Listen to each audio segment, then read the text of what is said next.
We're together as a school to remember the 10th anniversary of 9/11. The actual day is this Sunday, September 11th, 2011. And if you look up here, it tells us it's a countdown. The exact time is 2 days, 23 hours, 8 minutes, 48 seconds, now 47 seconds, until the 10th anniversary. Most of you in this room were not even born yet when 9/11 occurred. So what we're remembering today is really history for you. It's what you study in history, isn't it? Let's look at a picture here of the New York skyline that morning.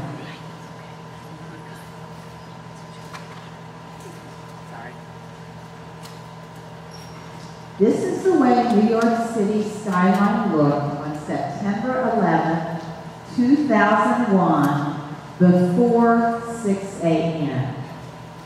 And now, boys and girls, we're going to replay the news from that day. This is like you had the TV on, and the news came on, and this is the news from September 11th, 2001. So let's watch.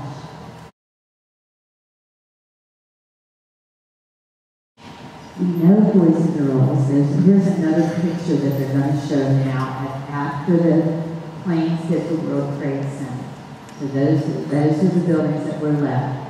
This is live pictures at that time, boys and girls. I know some of you, obviously, most of you, raise your hand if you're 10 years or younger. 10 years or younger, raise your hand. In other words, if you're 6, 7, 8, 9, 10, all of you kindergartners should have your hands up, okay? All of you were not born yet, okay? Okay, put your hands down. Some of us were right here at Troy Christian Elementary that day. I was. Others in the room, if you were here that day, stand with me.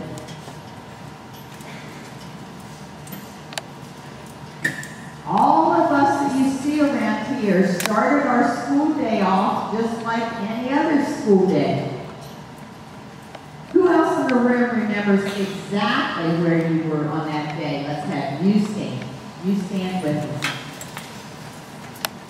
Boys and girls, all of us around this room that you see standing, that's why you might have heard Mrs. Meckstroth's voice break a little bit. Because we lived through that. And it's reality to us, okay? So all these people around here, see, they remember exactly where they were because it was one of the biggest things that's ever happened in our lives. If you all sit down, thank you. I want to tell you what happened in my classroom. I thought that would be interesting to you. We started our day off as usual. I took lunch count. I took attendance. We did the pledge to the flag. We did our prayer. And then I had a volunteer mother coming in. When that volunteer mother came in, I looked at her face and I thought, oh wow, something is really wrong. And in a split second, I thought of things like, well, maybe there's somebody sick in her family.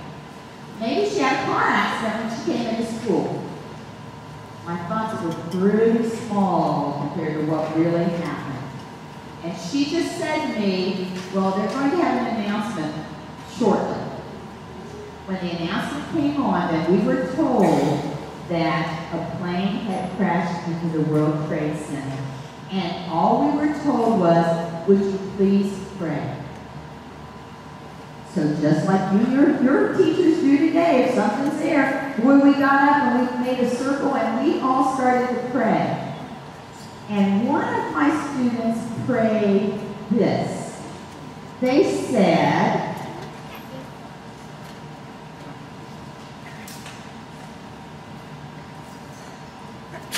I want to say it the right way. See if I can find it. They said, I pray for the evil men who must have had evil things in their hearts that came out today. Does that sound familiar to you? That was our verse last year again. Well, guess what? That year, it was our verse for the school year. Luke 6:45. The good, you can help me with it. The good man brings good things out of the good stored up in his heart. And the evil man brings evil things out of the evil stored up in his heart. For out of the overflow of his heart, his mouth speaks. You know, boys and girls, I don't think it was an accident that we had that verse that year. God knew we needed that verse. Because all of a sudden, my third graders knew what was going on. And then, we later, in our language book, came to a verse that said, what do we need to fear? God. We can trust in God. What can mortal man do to us? That was in our language book. So God knew what was going to happen, and He had us prepared. We continue to pray, and now I have a few other additional pictures just to show you.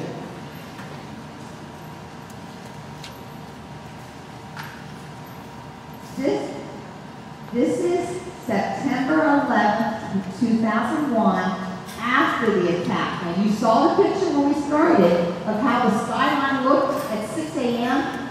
Now, this is how it looks with all the fire that was going on in the background. Also, then, here's another picture that shows that field in Pennsylvania where they said that the plane crashed. This is where that field was. Okay? And now, let's look at this year's verse. Oh, no. Okay, this picture first. You know, Dr. Wilbur talked last week about our new verse, Philippians 2:14 through 16. And here are firemen and policemen who came to the rescue right away, boys and girls. Do you think they would fit our verse this year? Do you think they were shining stars in the universe that day? They were, weren't they? They were even such shining stars that some of them were willing to give their lives because many of the firemen who went in there to help the people died, and many of the policemen did too. Now, here's a picture. I don't have the year verse. Okay. Here is a picture of Todd Beamer. He was one of the passengers on that flight that you saw that crashed in the field in Pennsylvania. He saw what was happening that day, boys and girls. He knew terrorists had taken over their plane. He said to himself, because they had already heard that planes had crashed into the World Trade Tower, so he said to himself, we've got to do something, because the plane had turned around and headed back, not going to California like it was supposed to be going. And he showed that he was not going to let that happen. When he and others stopped the plane, he was the one that yelled out, let's roll. And they caused the plane to lose its control and crash. But it crashed in an empty field, boys and girls. We believe it was meant to go back to Washington, D.C., and it had a spot there that it was supposed to crash into, which would have killed maybe thousands of people. And he became a shining star that day. Do you understand what that verse is saying?